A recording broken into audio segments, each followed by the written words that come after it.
que o Lula mais falava que um dos maiores golpes contra a República foi o orçamento secreto?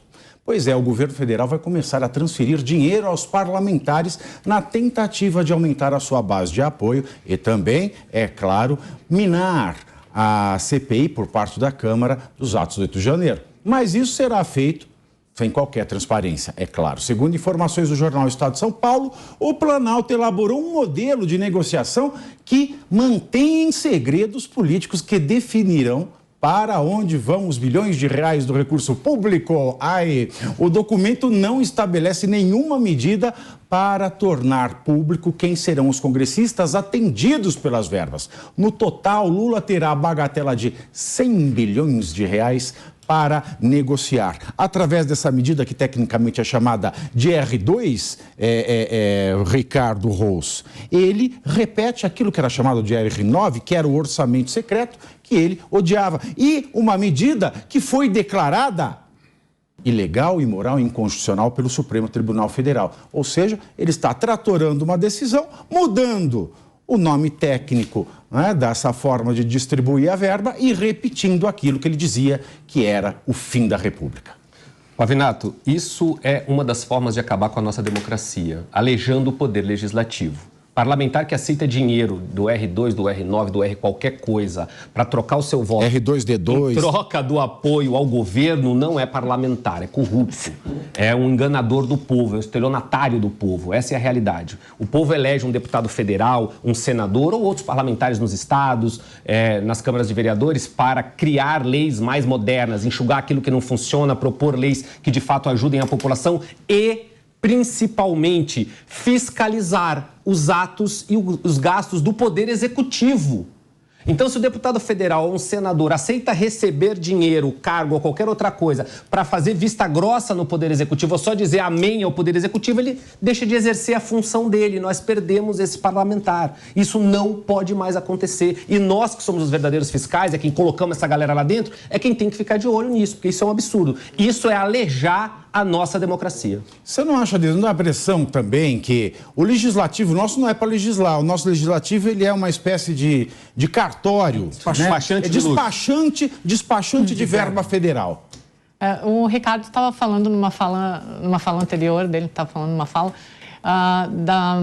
da baixa sofisticação do Congresso Nacional, né? Na ciência política a gente fala baixa sofisticação. A começar pelos nomes, né? Você fala, eu não vou falar o nome de ninguém, você fala assim, sei lá, senador fulano, tem aqueles nomes que passam imprime uma credibilidade danada. Mas a gente tem esse problema no Congresso e também tem o problema, eu acho que exigir que a população troque ou fiscalize é muito, né? A gente fala muito disso, assim, uma pessoa que pega 2 horas de ônibus para ir para o trabalho, 2 horas de ônibus para voltar, ela não vai ter tempo de fazer isso, né? E a política aqui no Brasil, ela já é vista como uma coisa distante, feita somente por aqueles que estão no centro do poder, nas elites do poder, como a gente chama.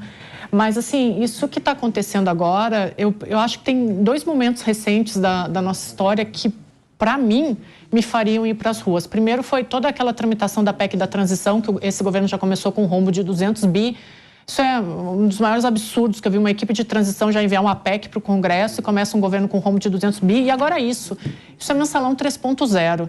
A gente estava falando do livro do Capesa aqui. No ano passado eu escrevi um livro que eu lancei antes das eleições, né? E a última frase do livro, não tinha saído o resultado ainda, mas eu falava que se o PT fosse eleito para a presidência da República, o mensalão ia ser fichinha. É a última frase do livro.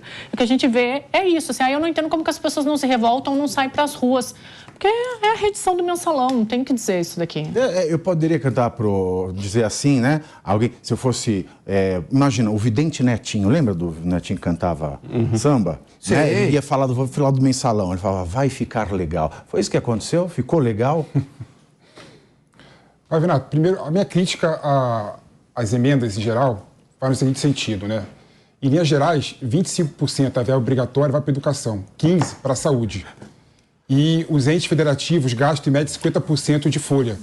Ou seja, só sobra cerca de 10% do orçamento para efetivamente fazer política pública, não é?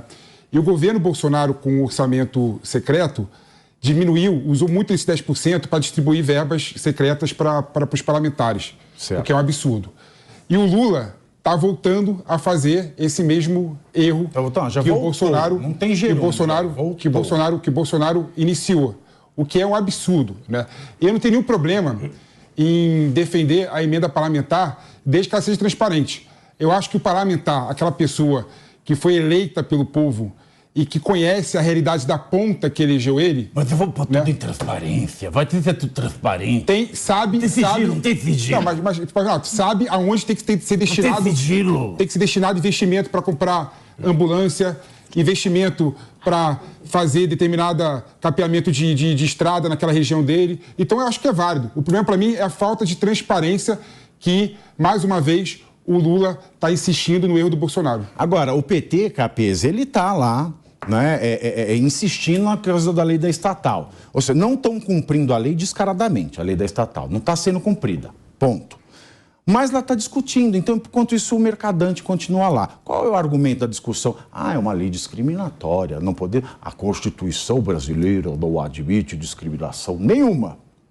Mas aí, quando o governo ele dá verba para não dá para o deputado, isso não é mais discriminatório do que uma lei com parâmetros pré-estabelecidos? Ou seja, você quer ser presidente estatal, não vai dirigir campanha. O que é mais discriminatório? Olha, Tiago, tem alguns aspectos aqui que têm que ser analisados, todos eles extremamente condenáveis. Em primeiro lugar, o Supremo Tribunal Federal corretamente julgou inconstitucional o orçamento secreto.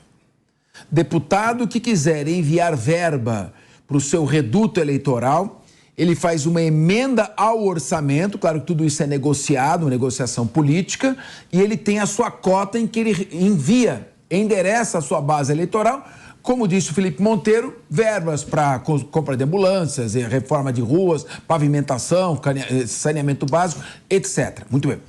Isso está dentro da política. Agora, quando começa a ter essas verbas secretas, isso é perigosíssimo.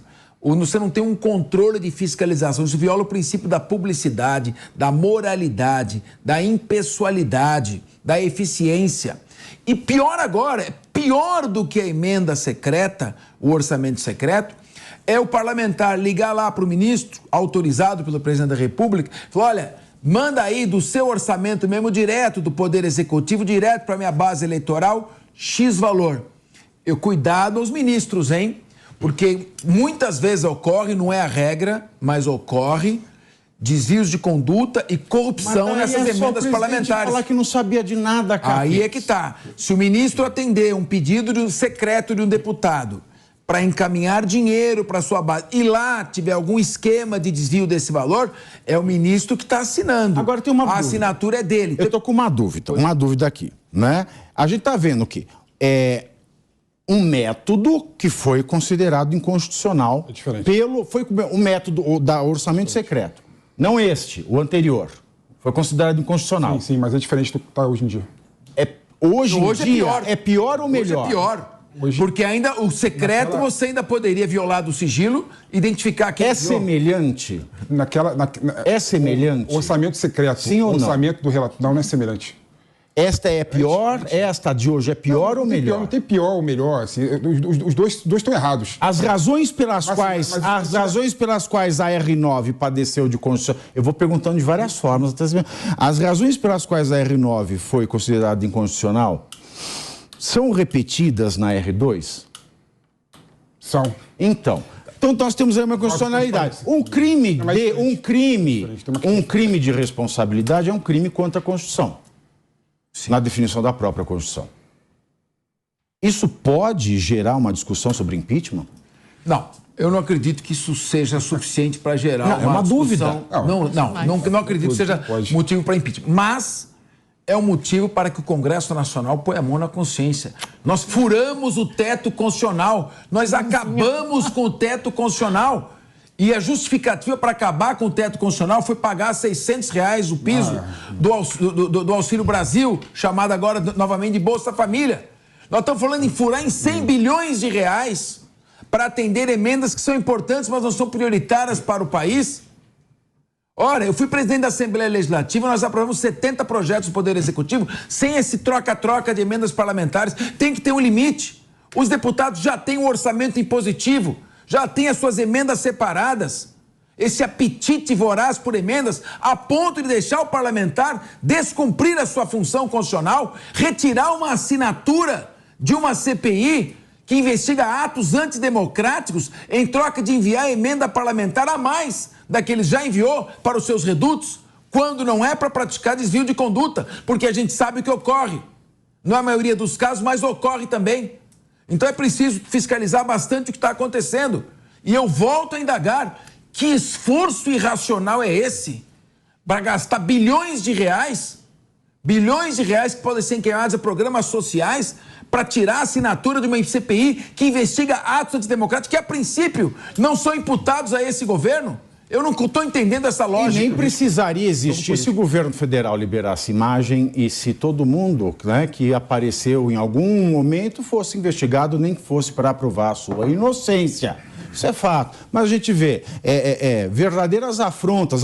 Direito humano, para mim, é a pessoa ter água e esgoto em casa. Começa daí. Não tem água e esgoto, não adianta mais nada. Né? Mas, ao invés de ter água e esgoto, a gente passa dinheiro para o deputado, mas tem lá o governo falando todes, direitos humanos.